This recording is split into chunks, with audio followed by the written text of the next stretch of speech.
just a number, but it's what you do with your number. Now you say, well, Ruth, what are you doing with your number?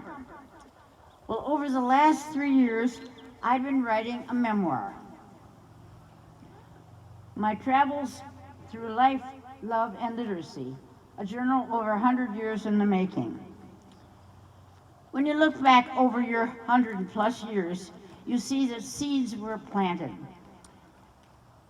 The things that happened in your young life are what is making you the person you are today. Racism is a big problem now.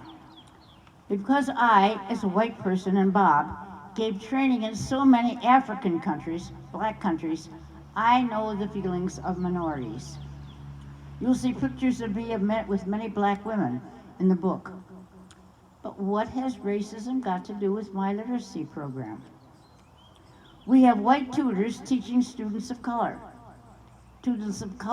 teaching white students, one-on-one across the country. I found that having the same goal, they forget race difference. They forget religion difference. They forget background difference. But working together on the same goal, they become friends, working for justice and peace. We must respect race differences and work together wherever we are. How is my literacy program helping in COVID-19 pandemic? Well, teaching English second language is a major part of our work, with so many immigrants here with very limited English. They can't understand what to do with the virus. It's only with their tutor's help, even only by phone or Zoom, do they learn to keep clean, to wear masks, and to keep social distance. As Christians, we must, in different ways, continue to help. What is my literacy program to do with the Bible? I can't believe a life without reading. But in our program, it's all learner-centered. And I was surprised how many people who couldn't read wanted to read the Bible. So I wrote a book, Teaching Reading and Writing Through the Bible. We all take it for granted that everyone can, if they want, read the Bible. No, it's not so. They need help. My father died when I was only 12 years old, the eldest of 5 children, but my parents saved for me to go to the University of Illinois. So my mother and I went to Uncle Frank, who was executive of my father's estate, asking for the money for me to go to the University of Illinois. Uncle Frank listened, but shook his head, saying, no, we're saving the money for the boys. That was the first inkling that I was living in a man's world. So I had no choice. I went to a tiny junior college, and that's where I met Bob, the love of my life. If I had gone to the University of Illinois, I could never have met Bob, and I wouldn't hold a different life. God works in mysterious ways. I've learned to always count my blessings, even when disasters or disappointments come. The Council of Churches had invited me to South Africa in 1984 during apartheid to give literacy training to whites, blacks, and coloreds. I learned that was illegal, but we decided to meet quietly in a rural church.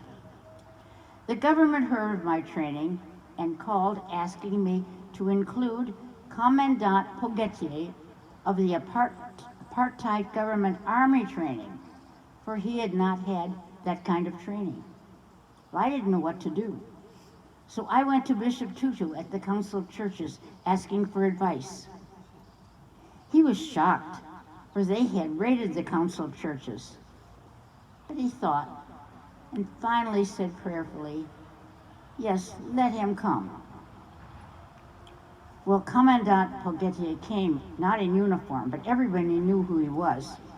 But there was nothing we could do about it. Working together, they forgot race, even forgot the apartheid army. And during the last session, when they had to demonstrate a lesson, I had a young black man act as tutor, and White Commandant Pogetier ask at his student. They got loud applause from the participants. Working together, they had learned to respect and accept each other. How did I do all these questions? I learned it took a balanced life, physical, mental, emotional, and spiritual. But how did I do this? Well, physical. Keep on moving, even if you fall. In my early life, bicycling, swimming, golf, skiing, and so forth. But what do I do at 103? I walk, even with a cane now. We have no control over Alzheimer's or dementia, so thank your blessings when you have a strong mind. Keep an open mind. I learned that exercise feeds blood into the brain, so I keep reading, research, even Sudoku puzzles, and thank control that I have a good mind. Emotional, a positive attitude. That's love, trust, and all those good emotions. But for me, it's also forgiveness and hope, as well as to accept disappointments and even losses. I've chosen to have a positive mind. And spiritual. Help one another. I was brought up a Protestant Christian, and I have a strong faith.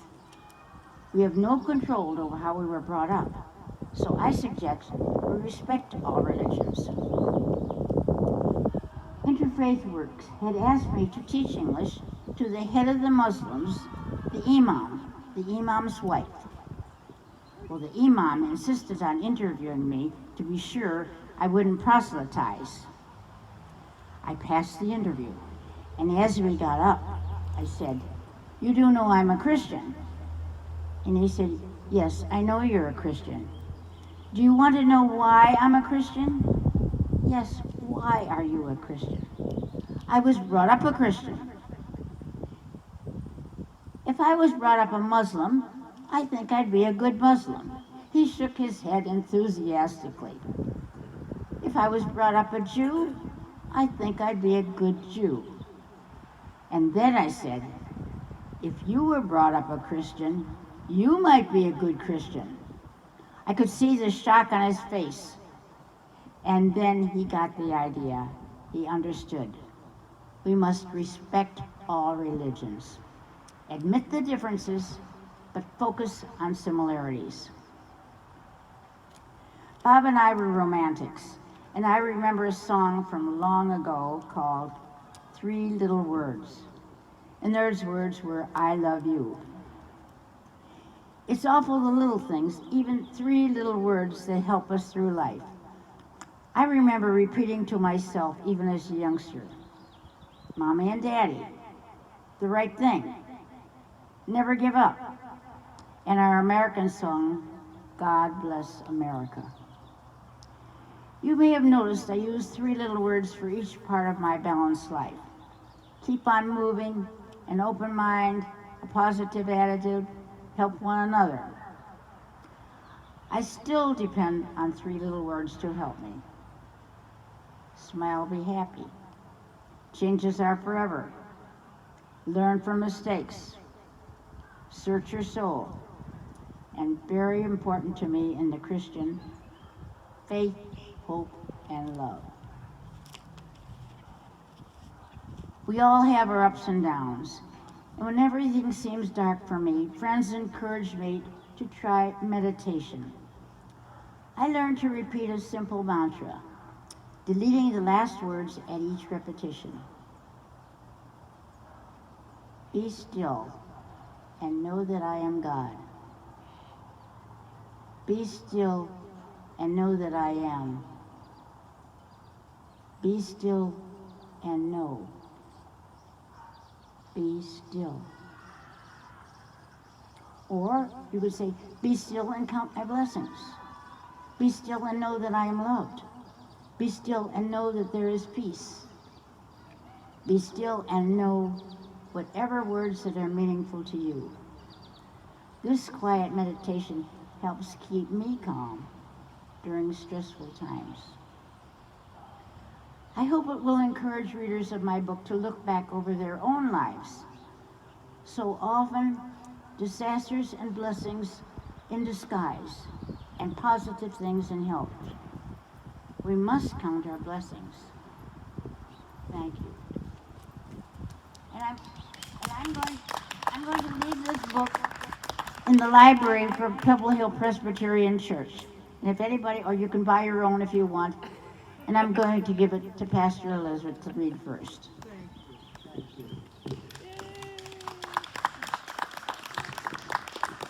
Thank you. That was just so wonderful, Ruth. What a lovely place to do this tonight, to be out here together.